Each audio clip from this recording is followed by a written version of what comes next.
انسانوں کی تاریخ کی سب سے بڑی سیر، 7 آسمانوں کی سیر، الاسراء والمعراج۔ You believe that Muhammad went to heaven on a winged horse? Yes, I believe in God. شب معراج میں سدرۃ المنتہا۔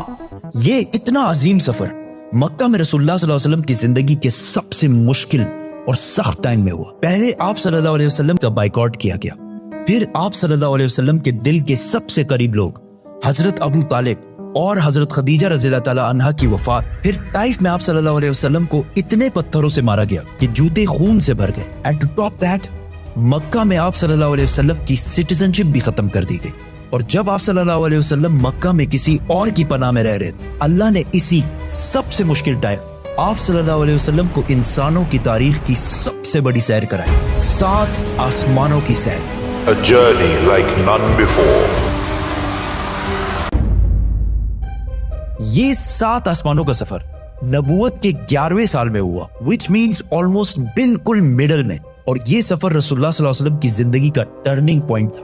7 آسمانوں کے اس سفر سے پہلے آپ صلی اللہ علیہ وسلم مکہ میں بہت سخت زندگی گزار رہے تھے، لیکن اس سفر کے ڈائریکٹ بعد آپ صلی اللہ علیہ وسلم نے مدینہ ہجرت فرمائی، جہاں ایک نئی ریاست کے لیڈر اور بادشاہ کے طور پر ان کی زندگی بالکل بدل گئی۔ ایک دن مکہ میں آدھی رات کو جبرائیل علیہ السلام آپ صلی اللہ علیہ وسلم کو براق پر مکہ سے جروسلم بیت المقدس کی طرف لے گئے۔ یہ براق نام برق سے نکلا ہے، جس کا مطلب ہے لائٹننگ، اور ہو سکتا ہے اس کا یہ نام اس کی لائٹننگ سپیڈ کی وجہ سے اس کو ملا ہو۔ بیت المقدس میں آپ صلی اللہ علیہ وسلم نے سارے پیغمبروں کی امامت کی، اور وہاں سے جبرائیل علیہ السلام کے ساتھ آپ صلی اللہ علیہ وسلم پہلے آسمان کی طرف روانہ ہوئے۔ پہلے آسمان کا دروازہ ان کے لیے کھولا گیا، اور یہ دروازہ ہمارے دروازوں جیسا نہیں تھا۔ پہلے آسمان میں آپ صلی اللہ علیہ وسلم کی ملاقات آدم علیہ السلام سے ہوئی۔ ان کی رائٹ سائڈ پر جنت کے لوگ اور ان کے لیفٹ سائڈ پر جہنم میں لوگ تھے۔ آدم علیہ السلام یونیورس کے پہلے انسان اور دنیا کے سارے انسان انہی کی اولاد ہیں، اور آدم علیہ السلام کا ذکر قرآن میں 25 دفعہ ہوا ہے۔ آپ صلی اللہ علیہ وسلم نے انہیں سلام کیا، انہوں نے سلام کا جواب دیا، اور آپ صلی اللہ علیہ وسلم دوسرے آسمان کی طرف روانہ ہوئے۔ وہاں ان کی ملاقات عیسیٰ اور یحییٰ علیہ السلام سے ہوئی۔ عیسیٰ اور یحییٰ علیہ السلام ایک دوسرے کے کزنز تھے، جنہیں کرسچینٹی میں جیزس اور جان دی بیپٹسٹ کہا جاتا ہے۔ یہ دونوں پیغمبر آج سے 2000 سال پہلے رومن امپائر کے اسٹیٹ فلسطین میں پیدا ہوئے، اور ان دونوں کزنز کی زندگی بہت ہی مشکل حالت میں گزری۔ حضرت یحییٰ علیہ السلام کو ایک ظالم حکمران نے شہید کر دیا، اور ان کی شہادت کو آج بھی لوگ کربلا میں امام حسین کی شہادت سے کمپیئر کرتے ہیں۔ ان کے کزن عیسیٰ علیہ السلام کے ساتھ بھی یہی ہونے والا تھا، لیکن اللہ نے آخری ٹائم انہیں دنیا سے اٹھا لیا۔ قرآن میں یحییٰ علیہ السلام کا ذکر 5 دفعہ ہوا ہے، اور حضرت عیسیٰ علیہ السلام کا ذکر 25 مرتبہ ہوا ہے۔ آپ صلی اللہ علیہ وسلم نے انہیں سلام کیا، انہوں نے سلام کا جواب دیا، اور آپ صلی اللہ علیہ وسلم تیسرے آسمان کی طرف روانہ ہوئے۔ وہاں ان کی ملاقات یوسف علیہ السلام سے ہوئی۔ یوسف علیہ السلام آج سے آلموسٹ 3600 سال پہلے فلسطین میں پیدا ہوئے، اینڈ وی آل نو کہ کیسے وہ وہاں سے ایجپٹ، جو اس زمانے کا سپر پاور تھا، اس کے وائس رائے مطلب بادشاہ کے بعد سب سے طاقتور وزیر بنے۔ یہ ایسے تھا کہ آج کوئی یو کے کا پرائم منسٹر بنے۔ یوسف علیہ السلام کا ذکر قرآن میں 27 مرتبہ ہوا ہے، اور یہ واحد پیغمبر ہے جن کی ڈیٹیلز قرآن میں بائبل سے بھی زیادہ ہے۔ آپ صلی اللہ علیہ وسلم نے انہیں سلام کیا، انہوں نے سلام کا جواب دیا، اور آپ صلی اللہ علیہ وسلم جبرائیل علیہ السلام کے ساتھ چوتھے آسمان کی طرف روانہ ہوئے۔ وہاں ان کی ملاقات ادریس علیہ السلام سے ہوئی۔ ادریس علیہ السلام دنیا کے پہلے انسانوں میں سے تھے۔ آدم علیہ السلام اور شیت علیہ السلام کے بعد ادریس علیہ السلام کو انسانوں کا تیسرا نبی مانا جاتا ہے، اور دنیا میں سب سے پہلے ظلم کے خلاف جہاد انہوں نے ہی کیا تھا۔ ادریس علیہ السلام کو دنیا کا پہلا سائنٹسٹ بھی سمجھا جاتا ہے، کیونکہ انہوں نے پہلی دفعہ دنیا میں پین قلم یوز کیا تھا، پہلی دفعہ آسمان میں سٹارز اور پلانٹس کی موومنٹ کو آبزرو کر کے انسانوں کی زندگی آسان بنائی تھی۔ ادریس علیہ السلام کا ذکر قرآن میں 2 مرتبہ ہوا ہے۔ آپ صلی اللہ علیہ وسلم نے انہیں سلام کیا، انہوں نے سلام کا جواب دیا، اور آپ صلی اللہ علیہ وسلم 5ویں آسمان کی طرف روانہ ہوئے۔ وہاں آپ صلی اللہ علیہ وسلم کی ملاقات ہارون علیہ السلام سے ہوئی۔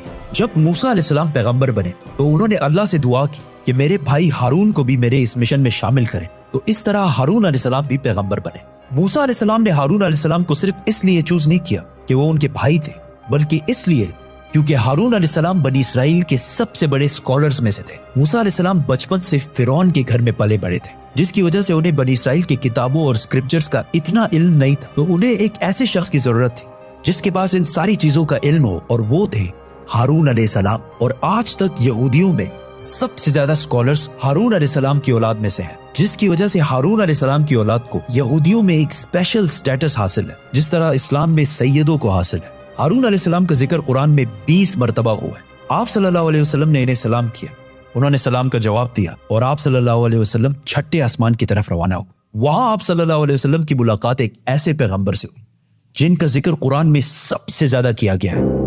136 ٹائمز، کیونکہ موسیٰ علیہ السلام کی سٹوری کو آج تک دنیا کی سب سے زیادہ انٹرسٹنگ اور آؤٹ سٹینڈنگ سٹوری سمجھا جاتا ہے، اور آج بھی بکس، کامکس اور ایون ہالی ووڈ کی سب سے بڑی فلمز موسیٰ علیہ السلام کی سٹوری سے کہیں نہ کہیں انسپائرڈ ہوتی ہیں، جیسے کہ Superman, Harry Potter and many others. یہ سارے سٹوریز بلینز آف ڈالرز کما چکے ہیں۔ And I was like, come on, this is Musa alayhi salam's story.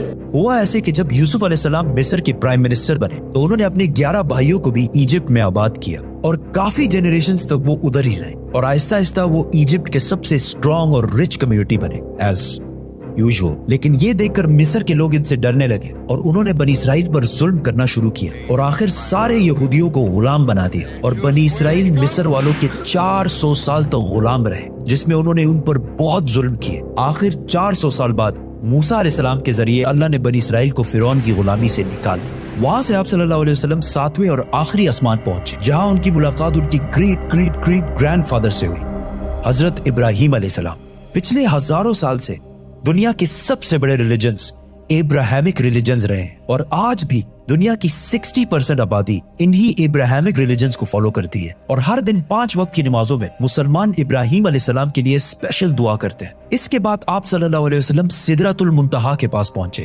وہاں آپ صلی اللہ علیہ وسلم کو بیت المعمور دکھایا گیا، جس کا ہر دن 70,000 نئے فرشتے طواف کرتے ہیں۔ سدرۃ المنتہا آخری باؤنڈری ہے، وہ آخری حد ہے، مخلوق کوئی اس سے آگے نہیں جا سکتی۔ لیکن رسول اللہ صلی اللہ علیہ وسلم کو اجازت تھی، اسی لیے وہ جبرائیل علیہ السلام کو چھوڑ کر اکیلے آگے بڑھے اور اللہ کے دربار میں حاضر ہوئے۔ آپ صلی اللہ علیہ وسلم سے بعد میں صحابہ نے پوچھا کہ کیا آپ نے اندر اللہ کو دیکھا؟ تو آپ صلی اللہ علیہ وسلم نے کہا کہ میں کیسے دیکھتا، وہاں نور، لائٹ کا پردہ تھا۔ یہاں اس اتنے عظیم سفر کا اصلی مقصد ظاہر ہوا۔ یہاں اسلام کا سب سے بڑا حکم مسلمانوں پر فرض ہوا، نماز، جو پچھلے 1400 سال سے پورے دنیا کے کونے کونے میں ادا ہو رہی ہے۔ اس سے پہلے نماز فرض نہیں ہوئی کیونکہ مکہ میں مسجد بنانا امپاسبل تھا، لیکن آسمانوں کے اس سفر کے بعد مسلمانوں نے مدینہ کی طرف ہجرت کی اور وہاں اسلام کی پہلی مسجد بنائی، اور اسی نماز کی وجہ سے مدینہ میں ایک ایسی ڈسپلنڈ اور مضبوط کمیونٹی بنی جس نے آگے جا کے کچھ ہی سالوں میں رومن اور پرشین ایمپائر، 2 بڑی سپر پاورز کو فتح کر لیا۔ اس وقت آپ صلی اللہ علیہ وسلم پر 50 نمازیں فرض ہوئی۔ جیسے ہی آپ صلی اللہ علیہ وسلم وہاں سے روانہ ہوئے، ان کی ملاقات موسیٰ علیہ السلام سے ہوئی۔ موسیٰ علیہ السلام نے ان سے کہا کہ آپ کی امت 50 نمازیں کبھی بھی ادا نہیں کر سکتی، تو آپ اللہ کے دربار میں واپس جائیں اور ان سے اسے کم کرنے کی ریکویسٹ کریں۔ صحیح بخاری میں ہے کہ رسول اللہ صلی اللہ علیہ وسلم واپس گئے اور اللہ سے ریکویسٹ کی، جس پر اللہ نے نمازیں 50 سے کم کر کے 40 کر دی۔ آپ صلی اللہ علیہ وسلم واپس موسیٰ علیہ السلام کے پاس گئے تو انہوں نے کہا کہ 40 بھی امپاسبل ہے، واپس جا کر اللہ سے ریکویسٹ کریں کہ وہ 40 سے بھی کم کریں، اور اس طرح تھوڑا آنا جانا چلتا رہا اور آخر نمازیں 5 پر فکس ہوئی۔ لیکن موسیٰ علیہ السلام نے پھر آپ صلی اللہ علیہ وسلم کو کہا کہ آپ کی امت 5 نمازیں بھی دن میں ادا نہیں کر سکتی، لیکن آپ صلی اللہ علیہ وسلم نے کہا کہ اس کے بعد اللہ سے نمازیں اور کم کرنے میں مجھے شرم آتی، میں 5 نمازوں پر راضی ہوں۔ آپ صلی اللہ علیہ وسلم کو اس سفر میں جنت، دوزخ اور گنہگار لوگوں کی سزائیں سب دکھائی گئی۔ آخر آپ صلی اللہ علیہ وسلم جیروسلم واپس بیت المقدس پہنچے اور وہاں سے واپس مکہ کی طرف روانہ ہوئے۔ راستے میں انہیں ایک قافلہ دیکھا جن کا ایک اونٹ ان سے بھاگ گیا تھا۔